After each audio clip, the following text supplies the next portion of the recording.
किस बोझ से जिस्म टूटता है, इतना तो कड़ा सफर नहीं था।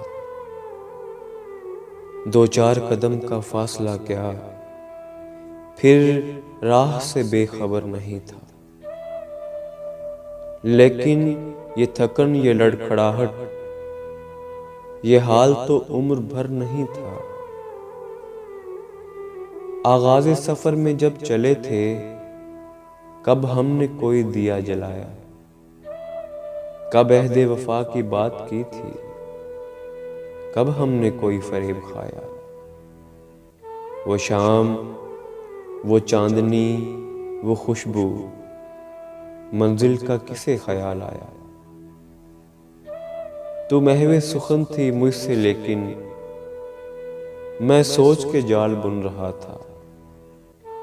मेरे लिए जिंदगी तड़प रही थी, तेरे लिए गम भी कहा था। अब तुझसे बिछड़ के सोचता हूँ,